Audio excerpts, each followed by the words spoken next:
এটা বললে মনে থাকবে। বলেন, ক্ষমা পাওয়ার আশায় বারবার আল্লাহর কাছে ক্ষমা চাওয়া।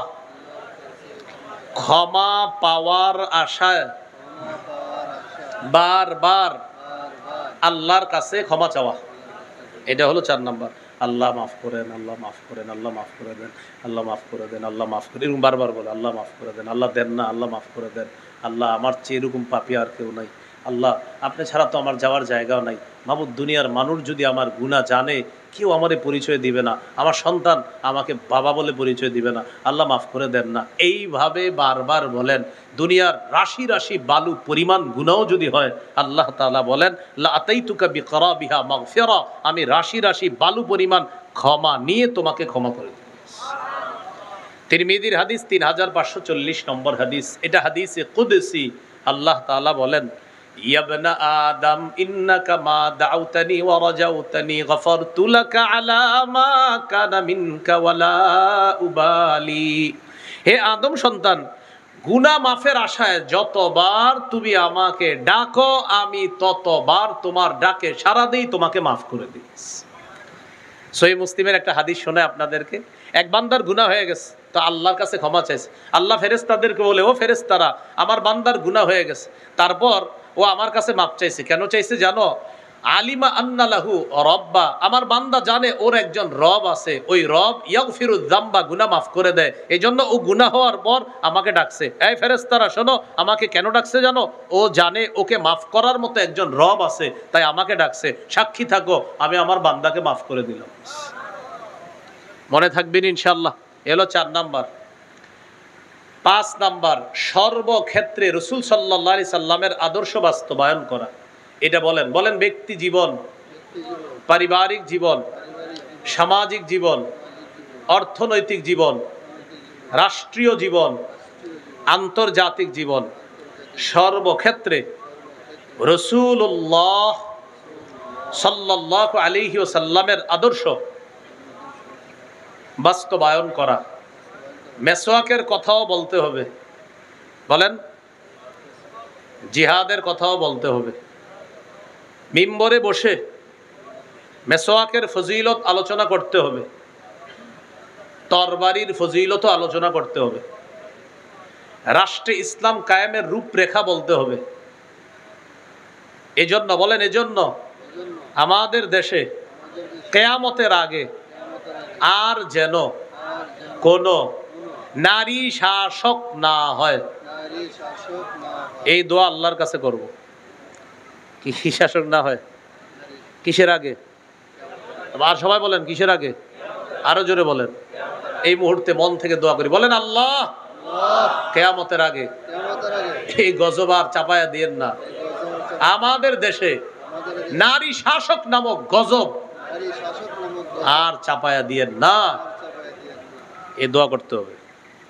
রাসূলুল্লাহ সাল্লাল্লাহু আলাইহি সাল্লাম বলেছেন, বুখারীর বর্ণনা, লা ইউফলিহা কওমুন ওয়াল্লাহু আমরাহুম ইমরাআ, ওই জাতি কিছুতেই সফল হবে না যেই জাতি তাদের নেতৃত্বে কোনো নারীকে বসায় দেয়। এরপরেও যদি আপনাদের কারো মনে এই মুহূর্তে আসে, হুজুর এটা আপনি কেমন বললেন, আমরা তো আবারও নারী চাই, সমস্যা নাই, একটা পোস্টার বানাইবেন, লিখবেন আগামীতে আবারও নারী শাসক চাই, বলদের মতো সারা জীবন হতভাগা থাকতে চাই, এভাবে একটা পোস্টার বানাবেন, সমস্যা নাই, আপনি বানায়েন যে আগামীতে আবারও নারী শাসক চাই, কেননা আমি সম্মানিত বলদের মতো সারা জীবন হতভাগা থাকতে চাই, লিখবেন আপনি, আপনি কেউ কিছু বলবে না।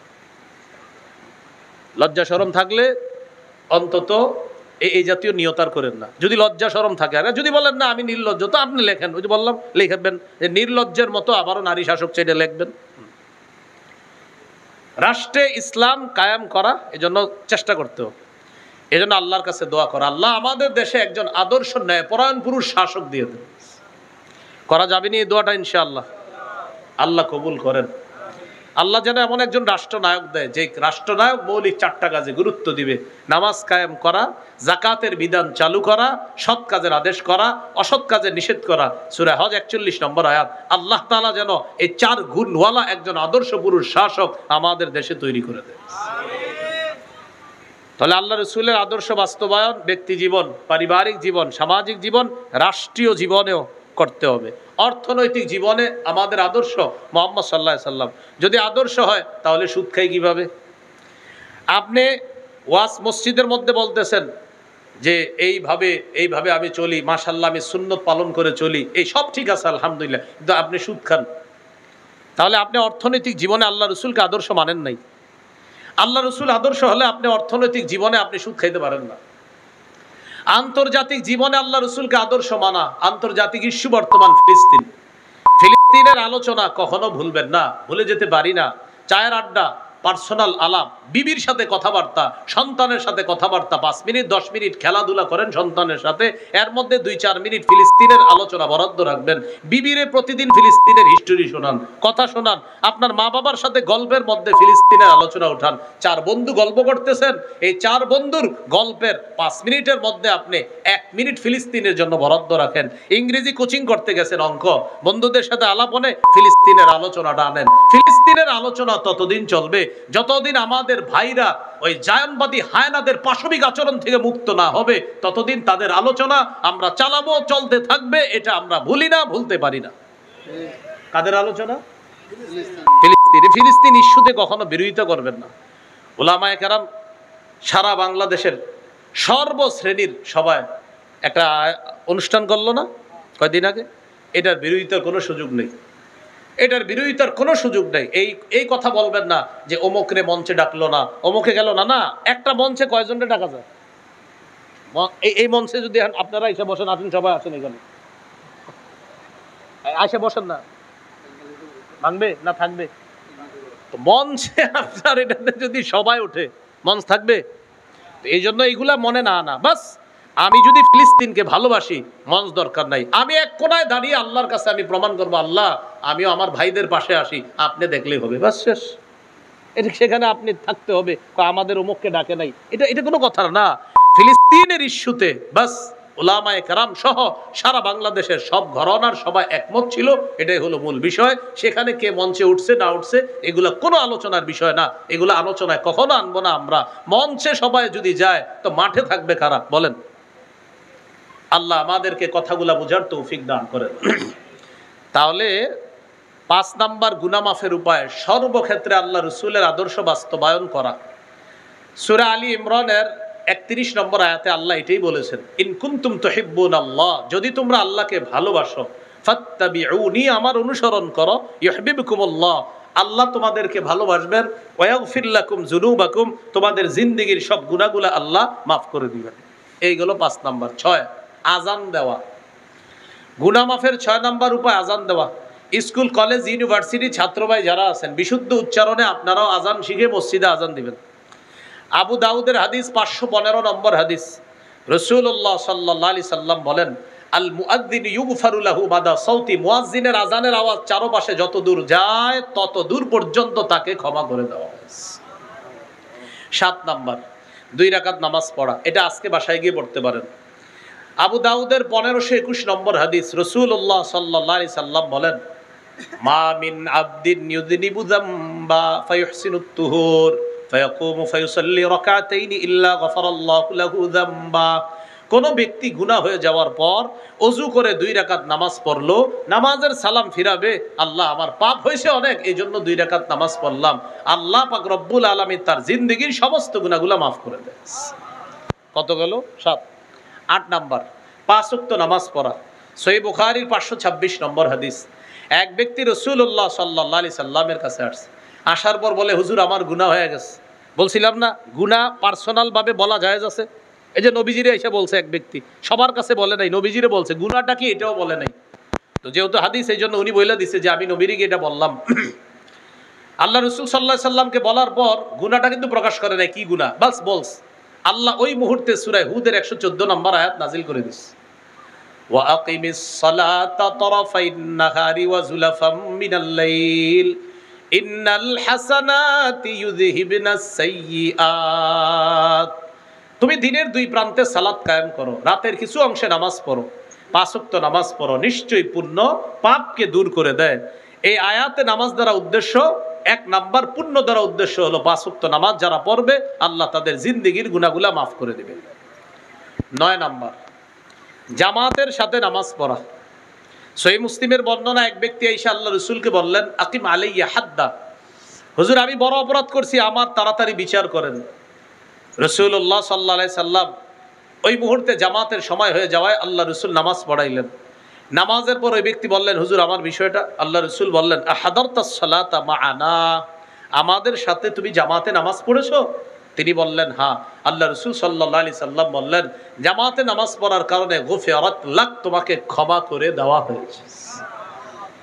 10 নাম্বার, গুনাহ হয়ে গেলে একটা ভালো কাজ করে ফেলার সাথে সাথে, তিরমিজির বর্ণনা, রাসূলুল্লাহ সাল্লাল্লাহু আলাইহি সাল্লাম বলেন, আতবিইস সাইয়্যাতাল হাসানা তামহুহা, কখনো কোনো গুনাহ হয়ে গেলে একটা ভালো কাজ করে ফেলা, যেন তোমার ওই ভালো কাজটা পাপ কাজকে মিটিয়ে দেয়। এই বয়ানে বদহজম করা যাবে না। বদহজম কাকে বলে? যেমন আমি বললাম গুনাহ হয়ে গেলে একটা ভালো কাজ করা, এখন এখান থেকে যাওয়ার পরে আপনারা নিয়ত করলেন আজকে থেকে একটা গুনাহ করবো, ভালো কাজ করবো, গুনাহ করবো, ভালো কাজ করবো, এটা হবে বদহজম। ওয়াজের কি হবে? বদহজম। আমি কি বলছি গুনাহ করলে না হইলে? বলেন, গুনাহ করলে না হইলে? তাহলে 10 নাম্বার, গুনাহ হইলে। মুসলমান গুনাহ করে না, মুসলমানের গুনাহ হয়। আবার বলছি, মুসলমান গুনাহ করতে পারে না, মুসলমানের কখনো শয়তানের ধোকায় গুনাহ হয়ে যেতে পারে। তো কখনো যদি গুনাহ হয়ে যায়, সাথে সাথে একটা ভালো কাজ করা। তাহলে আপনাদের কোনো বন্ধু যদি বুঝায় যে আরিফ বিন হাবিব বলছে গুনাহ হইলে ভালো কাজ করতে, এই জন্য আমি গুনাহ করি, ভালো কাজ করি, আপনি সাথে সাথে বলে দিবেন যে গুনাহ কইরা ভালো কাজ করতে বলে নাই, বলছে গুনাহ হইলে ভালো কাজ করতে। তুমি গুনাহ করবা এটা না, গুনাহ হবে ভালো কাজ করবা, তুমি গুনাহ করবা না, হয়ে গেলে ভালো কাজ করবা। 11 নাম্বার, জিকিরের মজলিসে বসা। যেখানে আছেন এটা জিকিরের মজলিস। সহিহ বুখারী 6408 নম্বর হাদিস। পুরা মজলিসটাকে ফেরেশতারা বেষ্টন করে এই মুহূর্তে আসমান পর্যন্ত আছে। এই মুহূর্তে একটু পরে শেষ হয়ে যাবে ইনশাল্লাহ। যারা আপনার এখানে আছেন, আল্লাহ তাআলা ফেরেশতাদেরকে বলে, ইশহাদু আন্নী কাদ গফারতু লাহুম, সাক্ষী থাকো আমি এখানে যারা বসা সকলকে মাফ করে দিয়েছি। 12 নাম্বার, সর্বশেষ, জিকির করা। 11 নাম্বার জিকিরের মজলিসে বসা, 12 নাম্বার জিকির করা। আহাব্বুল কালামি ইলাল্লাহি আরবাহ, আল্লাহর কাছে সবচাইতে পছন্দের বাক্য 4টা। সুবহানাল্লাহ, আলহামদুলিল্লাহ, লা ইলাহা ইল্লাল্লাহ, আল্লাহু আকবার। এই 4টার মধ্যে শ্রেষ্ঠ আবার কোনটা? আফজালুয যিকরি লা ইলাহা ইল্লাল্লাহ। আল্লাহর কাছে সবচাইতে ফজিলতপূর্ণ শ্রেষ্ঠ জিকির হলো লা ইলাহা ইল্লাল্লাহ। বাস, সর্বশেষ কথা বলেন আমার সাথে, প্রতি 5 ওয়াক্ত নামাজ, বলেন 5 ওয়াক্ত নামাজের পর 33 বার সুবহানাল্লাহ, 33 বার আলহামদুলিল্লাহ, 33 বার আল্লাহু আকবার, আবার 33 বার সুবহানাল্লাহ, 33 বার আলহামদুলিল্লাহ, 33 বার আল্লাহু আকবার। বলেন 3 33, 99 বার হওয়ার পর 100তম বারে এই দোয়াটি পড়ব, লা ইলাহা ইল্লাল্লাহু ওয়াহদাহু লা শারীকা লাহ,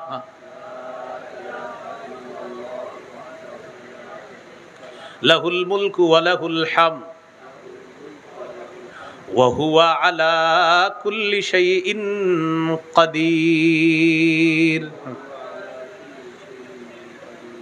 গুফিরাত খাতায়াহু ওয়া ইন কানাত মিসলা জাবাদিল বাহরি। এই আমল যে করবে সমুদ্রের ফেনা পরিমাণ গুনাহ মাফ। এবার বলেন ঘুমের সময় 33 বার সুবহানাল্লাহ, 33 বার আলহামদুলিল্লাহ, 34 বার আল্লাহু আকবার। এই আমলটি নবীজি তার মেয়ে ফাতেমা রাদিয়াল্লাহু তাআলা আনহাকে শিখিয়ে দিয়েছেন। তাহলে এই 34 বারের যেটা, এটা আমরা ঘুমের সময় করব। কেউ যদি নামাজের পরেও করে ফেলে সমস্যা নাই, আসলে নামাজের পরে ওইটা করেন, ওই 33 33 33 99। আর 100তম বারে লা ইলাহা ইল্লাল্লাহ ওয়াহদাহু লা শারীকা লাহ লাহুল মুলকু ওয়া লাহুল হামদু ওয়া হুয়া আলা কুল্লি শাইইন কাদির। আর ঘুমের সময় 33 আর আল্লাহু আকবার 34। ব্যাস। আরেকটা আমল আছে বুখারী 6405 নম্বর হাদিস, খালি ছোট্ট একটা, বলেন সুবহানাল্লাহি ওয়া বিহামদিহি, আবার সুবহানাল্লাহি ওয়া বিহামদিহি বলেন। এখনই বাড়িতে যাওয়ার সময় 100 বার এটা পড়ব, বলেন সুবহানাল্লাহি ওয়া বিহামদিহি। আবার বলেন, আবার আবার আবার আবার। আমার 7 বার হয়েছে, আপনাদেরও 7 বার হয়েছে, 93 বার বাকি আছে। এই 93 বার পড়ে নেবেন, 7 আর 93 100। আল্লাহ রসুল বলেন সমুদ্রের ফেনা পরিমাণ গুনাহ মাফ।